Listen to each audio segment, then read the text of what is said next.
بالله من الشيطان الرجيم بسم الله الرحمن الرحيم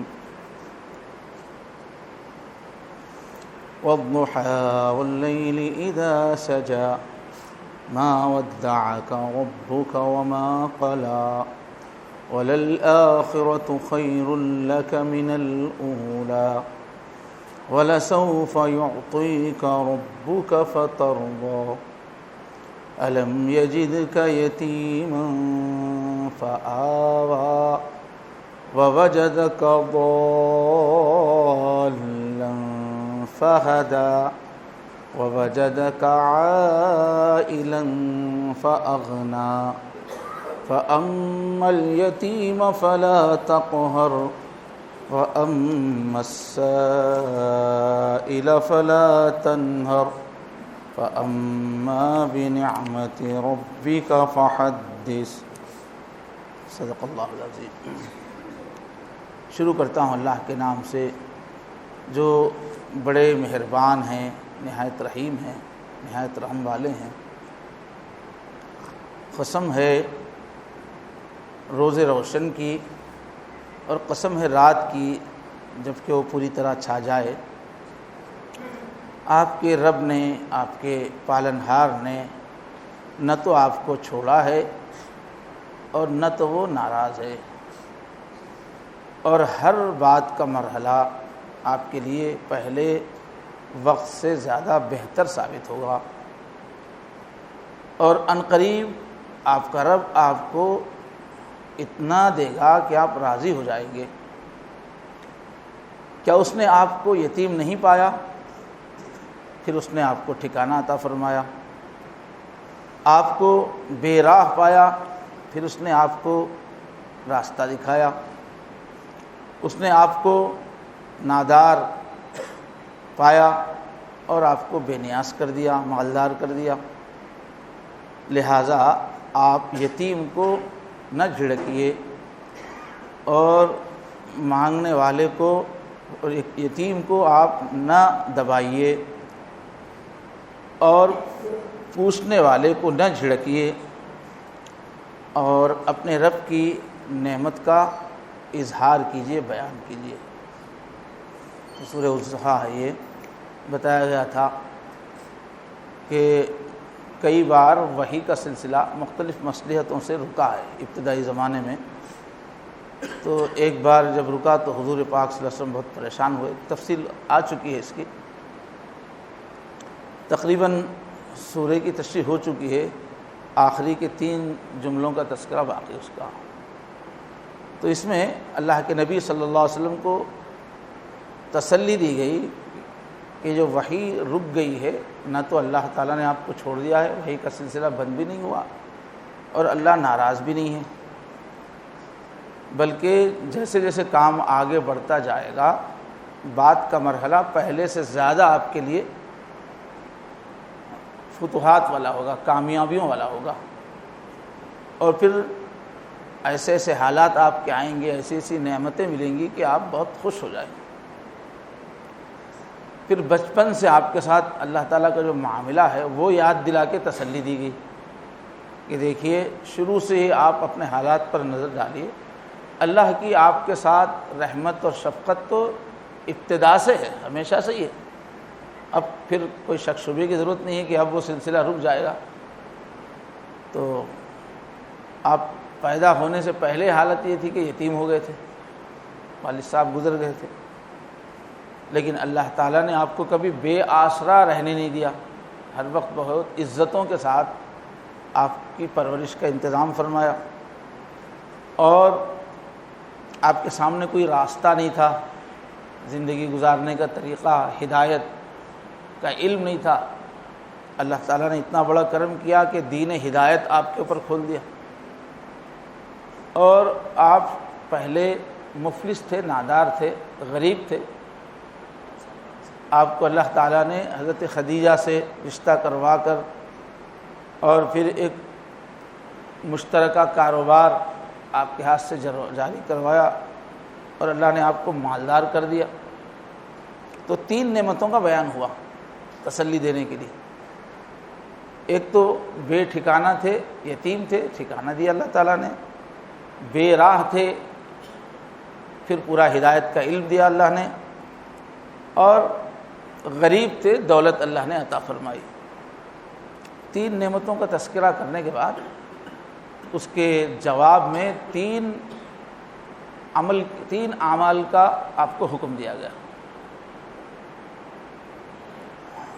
تو آپ کو یتیم پایا تو اللہ نے ٹھکانہ دیا، اس کے بدلے میں فرمایا فَأَمَّا الْيَتِيمَ فَلَا تَقْهَرْ، اس نعمت کا آپ اس طرح سے بدلہ دیجئے، اس کا رد عمل یہ ہونا چاہیے کہ آپ کسی یتیم کو نہ دبائیں۔ تو حضور پاک تو نبوت سے پہلے بھی یتیموں کے حقوق کا بڑا خیال رکھتے تھے، یتیموں کے ماوا اور ملجا تھے۔ امت کو جو ہے یہ تعلیم مخاطب حضور ہیں کہ یتیموں کو، کمزوروں کو، ان کو دبایا نہ جائے۔ تو دین اسلام میں روز اول سے جس طرح آخرت کی بات کی گئی، مرنے کے بعد کیا ہوگا، اللہ کی عظمت کی بات کی گئی، بالکل ابتدائی مکے کے دور سے ہی سماج کے کمزور طبقات پہ توجہ رکھنے کا، ان کی خدمت کا روز اول سے زور ہے اس پہ اسلام میں۔ یہ نہیں کہ سماج میں جو مظلوم ہیں، جو غریب ہیں، ان کی تو کوئی فکر نہیں ہے، صرف آخرت کی بات کی جا رہی ہو، یہ طریقہ قرآن پاک کا نہیں ہے۔ شروع دن سے ہی کمزوروں کے حقوق پہ بات کی گئی۔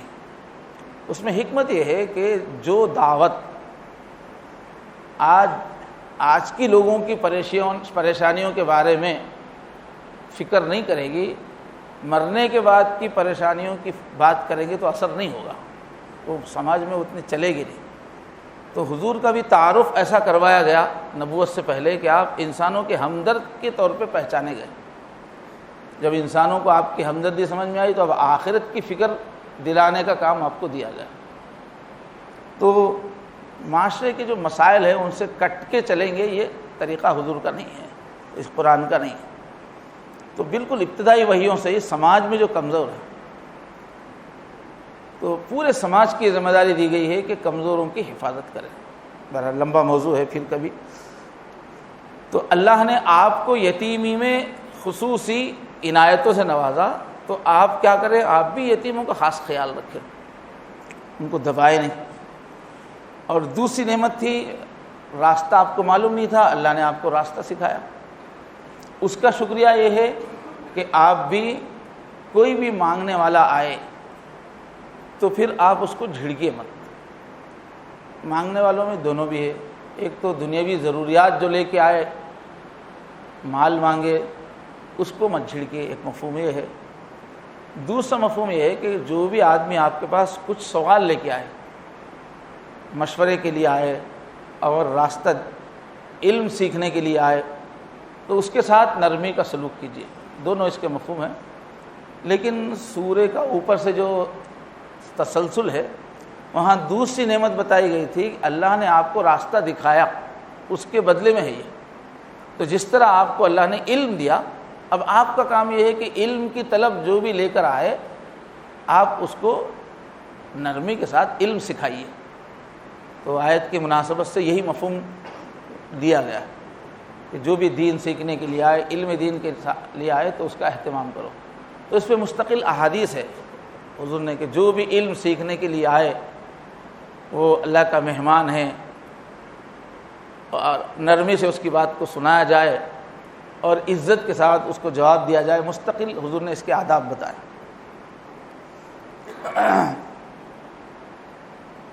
وَأَمَّا السَّائِلَ فَلَا تَنْهَرْ وَأَمَّا بِنِعْمَةِ رَبِّكَ فَحَدِّثْ۔ تیسری نعمت تھی کہ آپ نادار تھے، غریب تھے، اللہ نے آپ کو مالدار بنا دیا، بے نیاز بنا دیا۔ اس کا بدل کیا ہونا چاہیے کہ آپ اللہ کی نعمتوں کو بیان کریں۔ وَأَمَّا بِنِعْمَةِ رَبِّكَ فَحَدِّثْ۔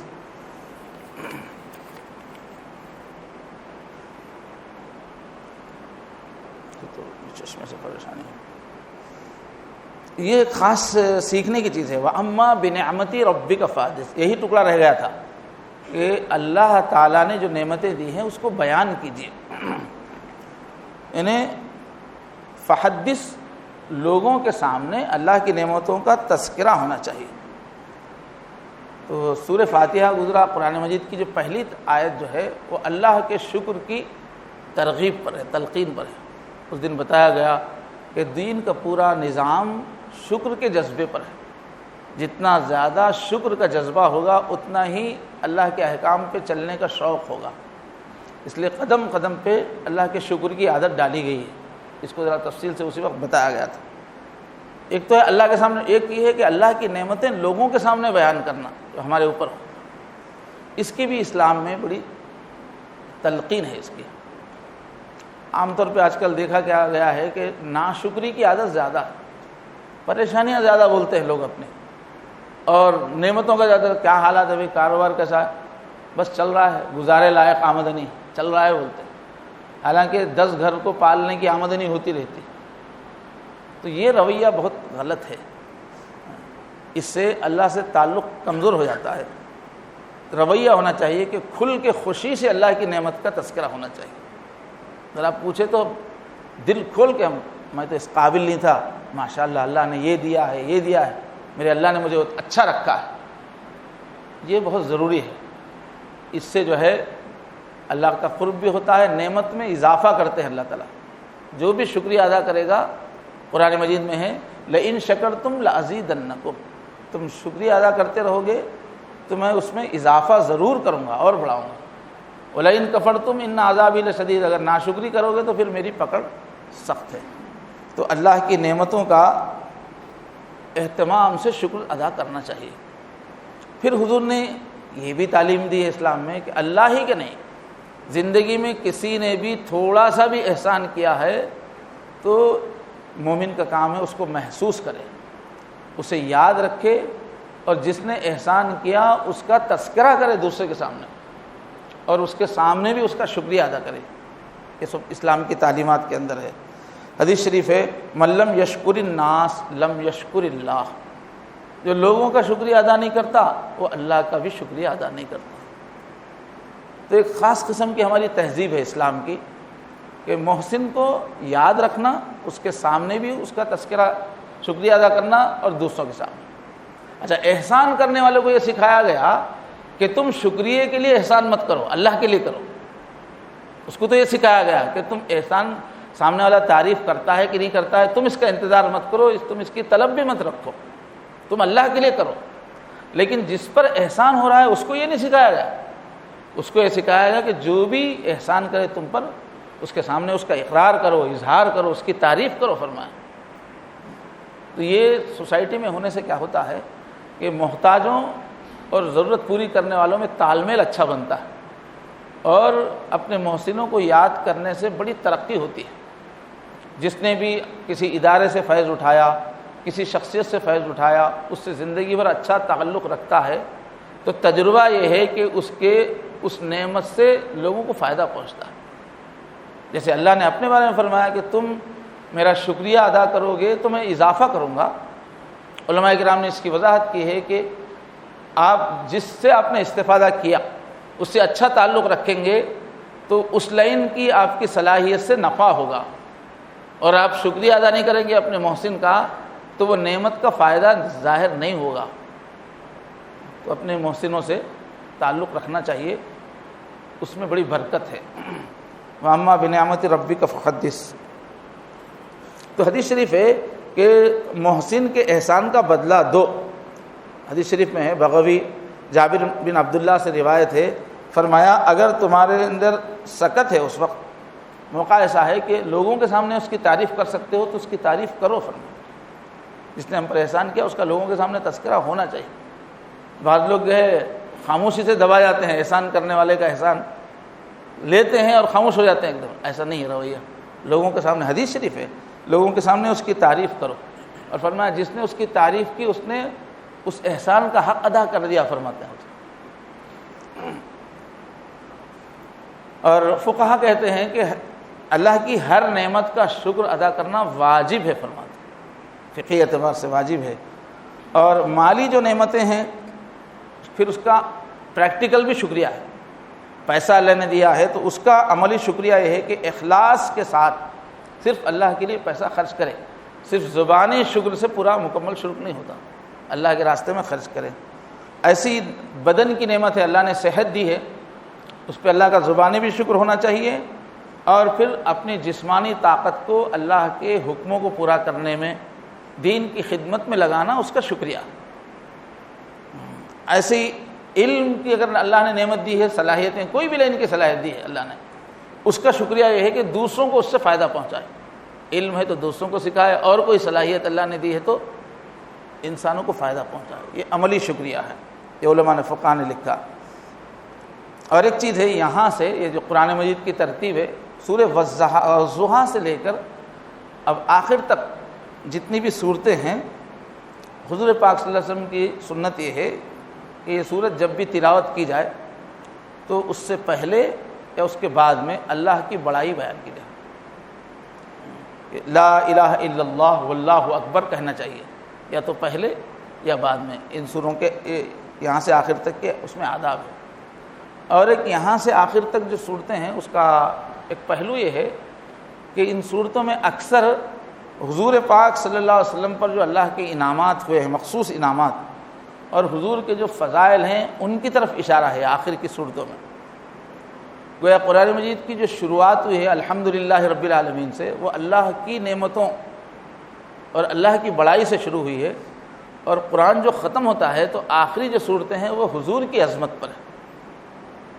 تو قرآن آدمی ختم کرے تو اللہ کے نبی کی عظمت لے کے ختم کرے، پیارے نبی کی۔ تو اس لیے اللہ تعالیٰ نے آخری کی صورتوں میں آپ کا تذکرہ کیا ہے۔ اللہ تبارک و تعالیٰ ہم کو یہ جو ہدایات ہیں، بہت گہری ہدایات ہیں، اس پر عمل کی توفیق عطا فرمائے۔ وآخر دعوانا سبحان اللہ وبحمدہ، سبحانک اللہم وبحمدک، ونشہد ان لا الہ الا انت، نستغفرک ونتوب الیک۔